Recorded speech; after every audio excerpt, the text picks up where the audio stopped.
Assalamualaikum warahmatullahi wabarakatuh. Hai Gramas, perkenalkan nama saya Putri Ayu Ramadhani. Kali ini saya ingin menjelaskan pendiri Kerajaan Kutai. Kerajaan Kutai yang terkenal sebagai kerajaan Hindu tertua di Indonesia merupakan kerajaan yang memiliki sejarah panjang sebagai cikal bakal lahirnya kerajaan-kerajaan lainnya di Indonesia. Nama Kutai sendiri diketahui oleh para ahli mitologi setelah ditemukan sebuah prestasi yaitu Yupa. Prasasti Yupa diidentifikasi sebagai peninggalan asli dari pengaruh agama Hindu dan Buddha yang menggunakan bahasa Sanskerta dengan huruf Pallawa.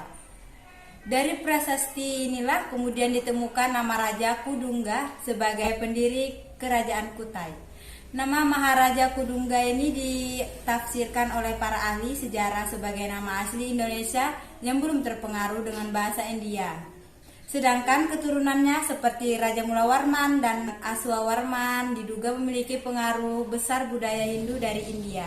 Hal tersebut dikarenakan kata Warman pada setiap akhirnya namanya berasal dari bahasa Sanskerta yang biasa digunakan oleh masyarakat India. Bagian selatan inilah yang mengakibatkan banyak orang menyebut bahwa Kerajaan Kutai merupakan kerajaan yang bercorak Hindu dengan pengaruh budaya India begitu kental. Tak heran jika pola kehidupan pada masa itu juga menyerupai kehidupan kerajaan-kerajaan Hindu di India. Penjelasan sejarah berikutnya akan disampaikan oleh kawan-kawan saya. Terima kasih. Perkenalkan, nama saya Raihan Akbar Ramadan. Saya akan menjelaskan sejarah singkat tentang patung Lembuswana. Jika sering berkunjung ke Pulau Kumala, tentu tak asing dengan patung Lembuswana. Patung yang berada di ujung pulau mengarah jembatan Kukar itu menjadi satu dari beberapa titik dari patung yang dikunjungi ketika mampir ke Pulau Kumala. Hewan mitologi masyarakat Kutai ini menjadi hewan yang disakralkan masyarakat Kutai. Konon Lembuswana ini merupakan kendaraan dari para raja Kutai terdahulu. Beberapa sumber mengatakan Lembuswana merupakan kendaraan Raja Mulawarman, salah satu raja tersohor di kerajaan Kutai 1500 tahun silam. Bahkan Raja Majapahit pun dilambangkan sebagai Siwa. Hewan mitologi ini telah menjadi simbol keperkasaan dan kedaulatan seorang penguasa. Unsur belalainya menandakan bahwa satwa ini juga perlambang sosok Ganesha, dewa kecerdasan yang merupakan dewa dalam ajaran Hindu. Sejarah mencatat patung Lembuswana telah mengalami 2 kali perubahan model. Model pertama pada awal dibuka pulau itu untuk umum tahun 2003. Patung Lembuswana berwarna coklat. Patung tersebut berpose duduk di atas pijakan besar. Sempat menjadi perdebatan di kala itu karena model patung Lembuswana itu tidak seperti model patung Lembuswana semestinya. Bahkan beberapa masyarakat menduga posisi Lembuswana yang duduk itu melambangkan kelambatan atau kemunduran sebuah pemerintah di Kukar. Kebanyakan model patung Lembuswana berdiri dengan kulit emas. Pada tahun 2010, patung tersebut diubah desainnya menjadi desain yang dilihat saat ini. Sekian penutupan dari saya tentang sejarah Lembuswana. Terima kasih. Nama saya Adrian Putra. Saya akan menjelaskan tentang sejarah Ero yang berasal dari Kutai. Ero berasal dari bahasa Kutai Eroh yang artinya ramai, riuh, ribut, suasana yang penuh sukacita. Suasana yang ramai, riuh, rendah suara tersebut dalam arti banyaknya kegiatan sekelompok orang yang mempunyai hajat dan mengandung makna baik bersifat sakral, ritual maupun hiburan.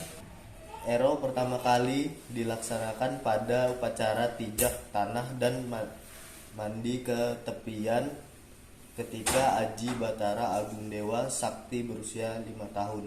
Setelah dewasa dan diangkat menjadi Raja Kutai Kartanegara yang pertama, juga disediakan upacara Erau. Sejak itulah Erau selalu diadakan setiap terjadi penggantian atau penobatan Raja-Raja Kutai Kartanegara. Dalam perkembangannya, upacara Erau selain sebagai upacara penobatan raja, juga untuk pemberian gelar dari raja kepada tokoh atau pemuka masyarakat yang dianggap berjasa terhadap kerajaan. Pelaksanaan upacara Erau dilakukan oleh kerabat, keraton, atau istana dengan mengundang seluruh tokoh pemuka masyarakat yang mengabdi kepada kerajaan.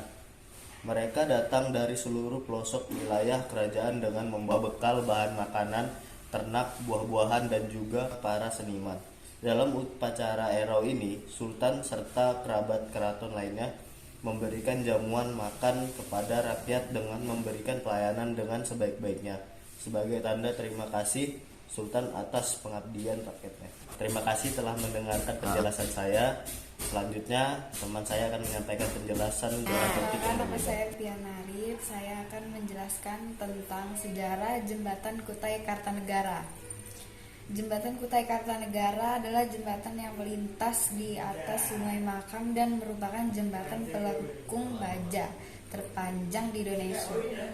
Panjang jembatan secara keseluruhan mencapai 710 dengan jembatan pengganti berupa jembatan pelengkung rangka baja menerus dengan bentang utama menggunakan sistem penyangga kabel atau hanger mencapai 270 meter.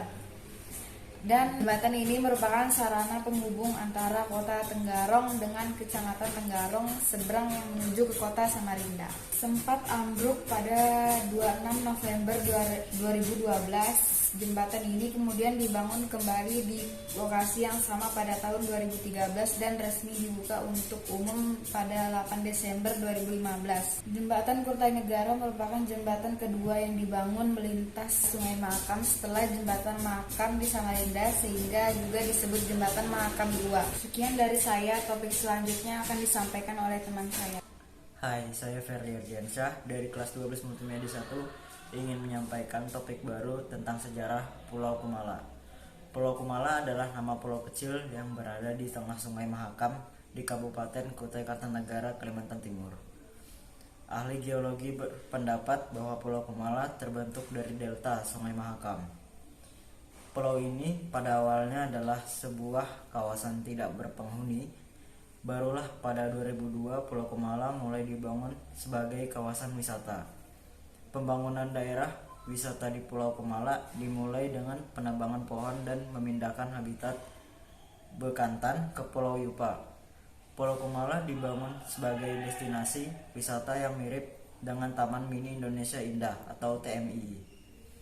Pulau seluas 76 hektar ini dibangun menjadi taman rekreasi yang berisi perpaduan antara teknologi modern dan budaya tradisional. Topik yang berbeda akan disampaikan dengan teman saya.